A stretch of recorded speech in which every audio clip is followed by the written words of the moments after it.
Thanks guys, I'm Stephen Human, and right now I'm just off the Mirror Lake Highway and I am taking you on the first snowmobile trip of the season. Let's go!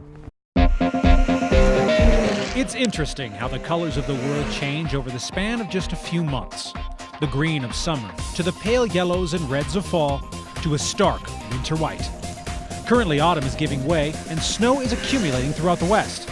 Today I'm going to focus on two different western snowmobile destinations that are likely to give you the best chance of some early season powder. One is the Mirror Lake Highway area of northern Utah, where I'm currently riding, and the other is near where Chad and Rhea are at Bishop Castle in Colorado, Grand Mesa. Let's start off at Mirror Lake. I'm riding today with Dave Stedman. He is the true definition of a powder hound and had his sled on the snow the second there was enough to plow through.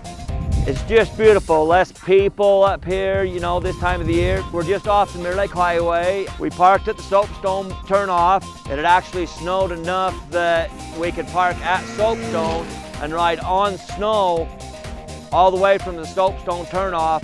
And we're, probably 4 miles from the top, 3-4 miles from the top, and then we'll drop down to Mirror Lake direction from here. Deep in the winter, Mirror Lake Highway is exactly that, a corridor for snowmobilers to access any number of different locales.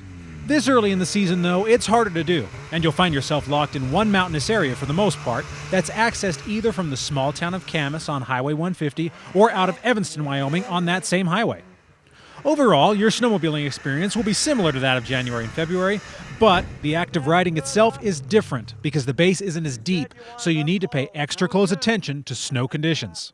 The hardest thing about riding this time of the year is getting to the snow. You got dry in the valleys, and then you got to get through mud or slush to get to the snow. So if you have big trailers, it's a lot harder. A lot of times we'll only use a 2-place trailer this time of the year. You can actually pull up right on the top of Mirror Lake Highway, pull off the side of the road, jump up on the snow and ride south from Camas and hit Wolf Creek Pass area, which is an excellent way. You can go from Wolf Creek Pass and go up on the top to Tower Mountain and all the way to Strawberry and all the way south, all the way Spanish Fork Canyon if you had enough fuel to go that far. Mirror Lake is the perfect early season stop for northern Utah, but farther south, there's also an excellent spot for November and December snow, Grand Mesa. Located a half-hour outside Grand Junction, Colorado on I-70, the Mesa plateaus at over 11,000 feet, offering sledders from mile-high country a chance to hit powder before anyone else. I've come out here, I've heard things for years and years about the snow on the Mesa and how good it is, how great the riding is. So far it's been pretty good. We've been a little light on snow, but the terrain is phenomenal. There's really good stuff out here. The weather's pretty acclimate, you know, you don't get a lot of bad days, but we get a lot of good snow. So yeah, it's been real good so far. Riding the Mesa in late November and early December, you'll want to pay attention to the same things as Mirror Lake, primarily snow depth. But whichever you choose, you'll be able to ride superior snow. Now, over the last decade or so, snowmobiling has come under fire in both Utah and Colorado as damaging to the environment. Closure proposals and restrictions similar to those imposed in Yellowstone have been put forward multiple times by wilderness advocates.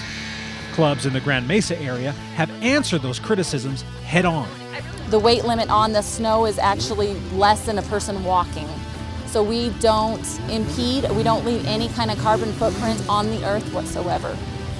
Our noise levels are minimal. There are new legislations out there that keep our noise levels to a minimum, and we are all very willing to abide by those new regulations because we want to make sure that we do our part in making sure that our snowmobiling is available for us for years to come.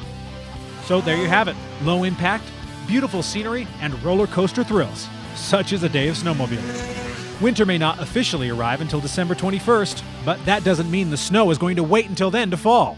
In some areas of the West, it's already here. And if you want to get out and put track to trail, there's no reason to put off to January what you can do today. You can't explain it. It doesn't get any more beautiful than the mountains in the winter. Every day is different. Every day is different, and that's what I love about snowmobiling. It's never the same day. For At Your Leisure, I'm Stephen Human.